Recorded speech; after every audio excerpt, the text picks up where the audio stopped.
name is Mcdonagh from Tough Man competition.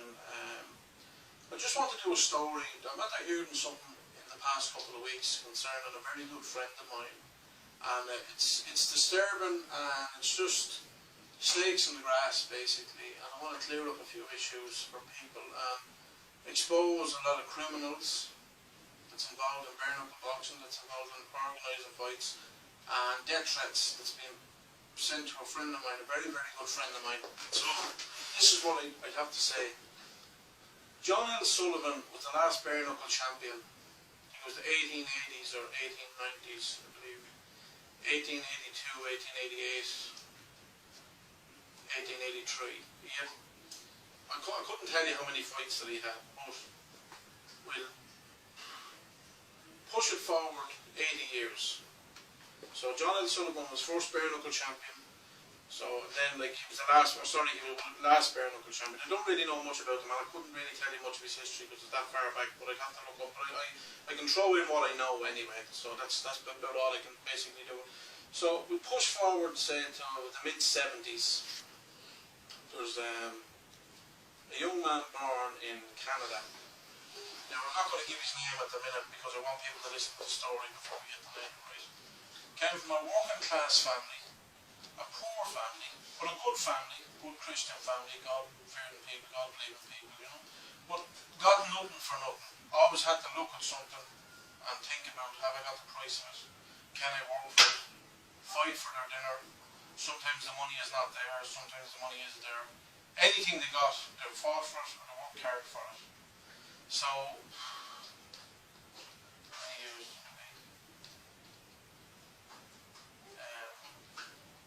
He was orphaned as a teenager. His father was left rearing him. He moved from Canada to America, New Jersey. So he fought all his life growing up. He'd be walking down the road, or he'd look at a chipper, or he'd look at this. Now I spoke to this man personally, and I was a very, very good friend of mine. Now I'll be honest, I didn't really trust him at the start because you see all this talk and could somebody really be that nice, you know what I mean? But he actually is, and a very, very good friend of mine. He really, really, really is a good friend of mine, and I can say he's one of my best friends. And that's basically, you couldn't really say, I have a lot of friends, but there are very few of them I could really say is truly, truly a very, very good friend of mine. So he fought in the 80s, recession in America, recession in Canada, no work, nothing to do, bread lines a mile long, barely closed to pull in the back. So he fought for, I suppose he fought for the mafia. It's on the YouTube anyway, you can see him doing it. He fought, but he didn't fight to be the best. He fought to feed his family. He fought to put clothes on his back. He fought for, he just fought to live. And that was basically it. There's a difference in fighters you see now today. People are fighting to be the best, and everyone's claiming to be the best, and the greatest, and the masters, and this, that, and the other. And that's very well, that's good, that's fair play to them. I'm not saying anyone isn't in any way, shape, or form the best. Look to any man that thinks he's the best. But this fella fought, he had, 60, 70 fights. Never considered himself as number one. He just seen it was a job. He worked the best way he could. He worked like it was work to him, it was a beat to him. There was no work for him. So then he went to professional boxing. He became world cruiserweight champion. Fought there for a few years, had a lot of good fights, had a lot of good victories and a lot of sad losses. He had his ups and he had his downs. He didn't get it all his own way, but he got what he could. He fed his family, he done what he could. Retired a few years ago, had a bare knuckle fight, won the world title, a legitimate world title by the American Boxing Board. He's been given, the last person that had his belt was John L. Sullivan. Now, didn't ask to be the best, didn't ask to be ranked as the best, didn't ask to be the best, but they gave him the belt because of all the fights that he had, because they're on camera. Okay? Now, I know he got 6 death threats from the UK, he got 3 death threats from Ireland. Okay? Now, I heard about this a couple of months back. He rang me about it. I spoke to a few people back here. Now, I know he's been challenged by people back here. There was bits of stuff going on between him and a few lads. Now, if this person beat every man in Ireland, or every man in Ireland beat this person, I don't care. That's their own business in every way, shape or form. I don't care if this one beat, and I mean that now. If you beat every man, or if every man in Ireland beat this person, I don't care, because that's what they do. They're fighting men, and that's the way it is. Okay. So, Homeland Security. So there's actually proof to back up what's being said. You got death threats. You got 3 calls from Ireland on private number. What I would say to people is, when you're ringing people, you're putting your numbers on private number 1. You're using your own phone number 2. And you take out your SIM card and you stick in it, you put a new SIM card in your phone to ring on a fake number, and then you put your own SIM card back in, but the IP number on your phone is actually corresponding with the fake SIM you're not putting in to make the calls. So then when you stick your own SIM back in, your phone is linked to that SIM. So Homeland Security then in America, which basically Facebook is American, so all threats can be found just like that, where wherever you hit your phone in, you can be found just like that. In any way, shape or form, you'd be actually better off posting a letter in a threat. But anything that came from Ireland anyway, there's lads that did have their issues with them, but no one in Ireland in any way, shape or form have any death threats against Bobby Gunn. And the only reason I'm clearing this up, there's 2 reasons. One is, he's a very good friend of mine. And the second thing, a lot of Bobby Gunn's, like, I'm not going to say his name now, but Bobby Gunn is the man I'm speaking about. A lot of his family, his friends, a lot of people are under the impression now that there was death threats or that there. A lot of people say, oh, can he not go? Can he go to Ireland or whatever? You know what I mean? But he is welcome out. No one has any threats again. No one has any intention in any way, shape or form towards Bobby Gunn in any respect, in any way, in any possible way. No threats from Ireland in any way, shape or form. None of the lads are capable of that back here. And I can guarantee you that. Yeah, there's plenty of lads that will fight back here. There's a lot of good men back here that will have their go, and that's the truth of every name and every nationality. But there's no one that will attempt or make any attempt on his life. You hear fellas giving up and giving their go, but no, there's no killers back here. That's basically it. Okay, regardless what anyone says, this, that, and that, but no one would make any attempt in any way, shape, or form. Okay, and I know that for a fact. Now, moving to the UK, he comes back from America. He goes to visit people in England. Yeah, they love him, they shake his hand, or this, or that, and all these great things happen.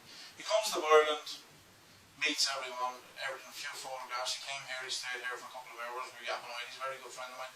But there was lads who were going to England, going to America to fight. There was back and forward, and a lot of fellas were challenging, oh, we'll fight you with this, with that, with the other. So he says, right, okay. He says, he tried, he got a bit pissed off. He jumped up a few weeks ago there, and he with his belt on his shoulder inside the ring, and he said, right, he says, okay, he says, over here, America, 50,000. Like, if you want something, they're saying, come back here, we want you to come back. But I'm under the impression all my life, if you want something, you have to go and get it. It doesn't come to you. See, this is the catch. So, when he came back, they were nice to him. When he went back over, so then he's getting death threats from England. Right, in genuine death threats. Homeland Security in America looked into it. They got all the phone numbers, number 1. They got the location of the phones, number 2. You're nearer to the closest mast. That mast is 3 miles that way, that mast could be 4 miles that way, that one could be 2 miles. So they'll coordinate them 3 masts and see where the exact spot that the phone call was made from. Plus, the SIM was taken out. The phone that he was rang off was a SIM.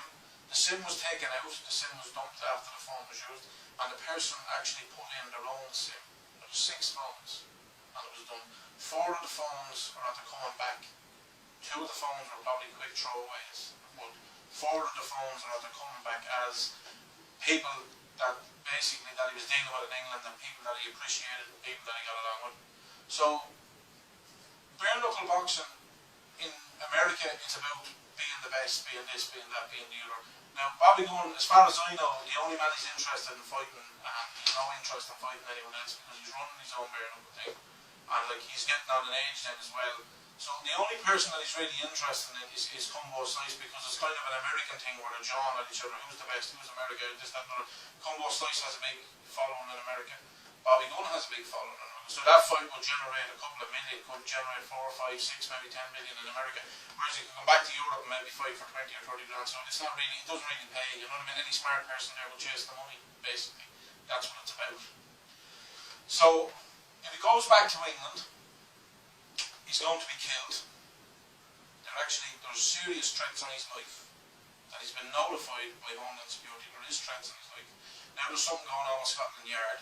Now I know for 100% fact, if Bobby Gunn comes to Ireland, there's no one in any way, shape or form going to try and kill him. Okay? If he's staying here at my home, he's actually going to stay down here. There's a room here for him, for his family. Come here and stay as long as he likes. There's no one in any way, shape or form has any threat on Bobby Gunn's life in Ireland. Okay? In Scotland, Bobby Gunn, there's no threats in Scotland. He has his cousins, number one. There's plenty of lads over there that's his cousins. I've seen them on a few weeks ago. They're writing the messages of bits and pieces. So he has his cousins. He's safe. And he's half Irish. His mother's side of the family was Irish. His father's side Scotch-Irish. His father's side of the family was Scotch. So he's safe in America. He's safe in Scotland. He's safe in Ireland.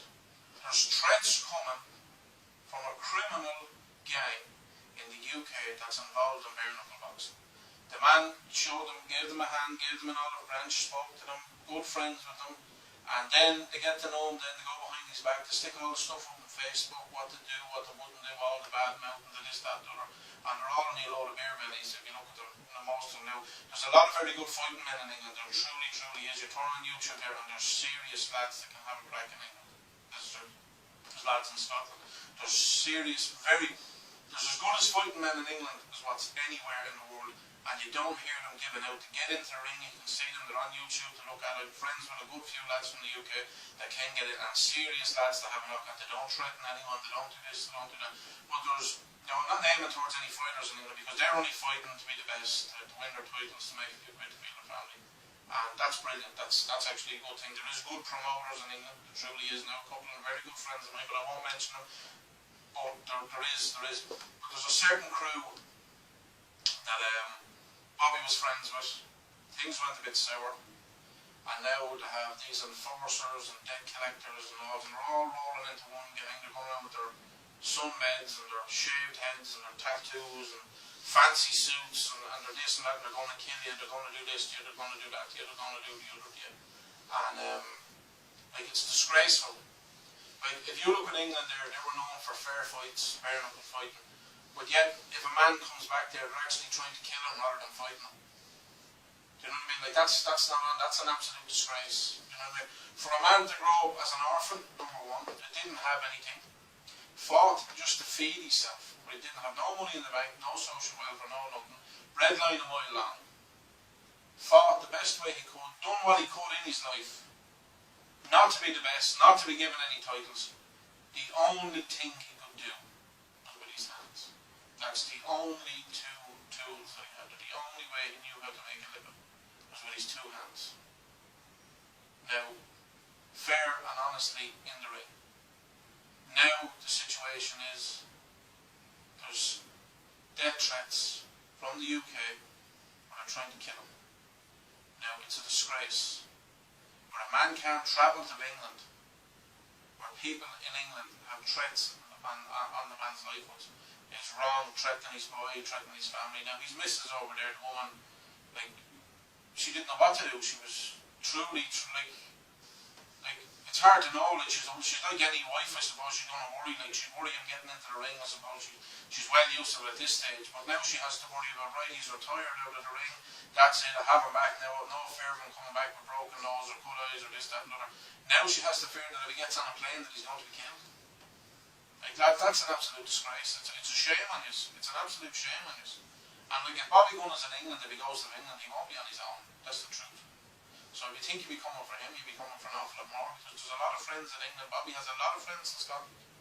I have friends in Scotland, I have friends in England, and if Bobby Gunn is going to England, I'd actually be with him. Not that I'd be making a difference or anything, but if you're going to go after him, you might as well go after me too, because the man is my friend, and that's the way it is. So it's a shame on you. And I don't see how the police have illegal fights in England. Now, they're grand, they're brilliant, there's no problem. But if there's criminals running these organisations, that if a man comes back and you say, I want to fight you, and the man says, yeah, no problem, there's 50,000. Let's put up 50,000 and we'll fight. So then you won't go and fight him in his country, you want to come back here. But yet when he comes back here, in the back channels is that he's getting killed. Now, Homeland Security is the biggest security in the world. Basically, it's America. Like, there's no greater intelligence organization than the Americans, and they have everything. They own Facebook. They own the satellites that we use our phones off of. They own everything, basically. They own everything. So they could find out. Now, there's no way. Number one, he's an American. He's Canadian. He's American. He's a world champion. Fights for America. Big head for America. They've given him the world title, and now the English are trying to kill him. That's a disgrace. It's a shame and an embarrassment, and you're bringing an embarrassment to your country. You're throwing the spotlight on America. You're throwing the spotlight on England now at the minute. Scotland is 100%. Bobby Gunners is safe in Scotland, he's safe in Ireland, he's safe in Wales. But from America's point of view, you're throwing the spotlight on England. And Homeland Security has the recordings where the conversation went on. That all comes down in the list. Now, you can change your voice if you like when you're making these calls. You can make it, but the tone from your throat is that you can actually look it up, believe it or not. You can change your voice in any direction you want, but the tone from your throat never changes.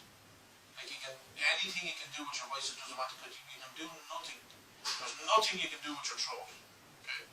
Now, the police have all that. What happens from here, I don't know. But as far as I know, any man that gets off the plane in America is going to be lifted. Especially over giving death threats to an American citizen. A criminal gang giving death threats to an American citizen. He has it all there in writing. He has everything he needs. But all I can simply tell you is, the man,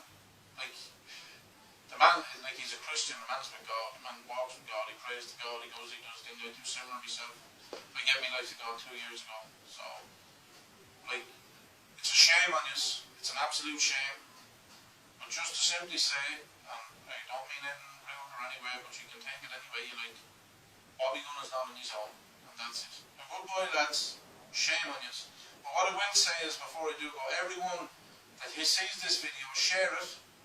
Anyone in the UK, now we have good friends in the UK, there's lads in the UK, there's very good friends of mine. Share it, and that's it. Bobby Gunners welcome in the UK, and that the ones there, and Bobby knows who he's on about. I can't name them because that'll destroy any investigation that the police are doing. But the police are on the national Homeland Security is on to you. So, it's a disgrace, a shame and disgrace. It's a shame and disgrace. Okay. Now, I'm not saying this about everyone in the UK. There's a few, there's only a little minority there. You know, there's probably 7 or 8 or 10 fellas there. That's all, and they're throwing American Boxing Association. Now, Bobby has a lot of pull. He has a couple of 100,000 followers on Twitter. He's in with every person, the HBO, everyone. Now they're all looking at one of their own fellas, a piece of American history is going to be murdered in the UK. Now, that'll be up to other people in the UK to turn around and say, listen, that's not happening here. Because England was always known in the line of boxing. In Europe, England was America for Europe. For every boxer in Europe that ever came out of Europe, whether it be from Ireland or anywhere else in Europe, Scotland, Wales, always went to England because that's where the fights was. You have brilliant promoters in England. The English Boxing Association is absolutely brilliant. And these couple of bad apples are going to drag the whole lot of you down, and you need to clear them out. That's it. Now, thank you, goodbye, God bless.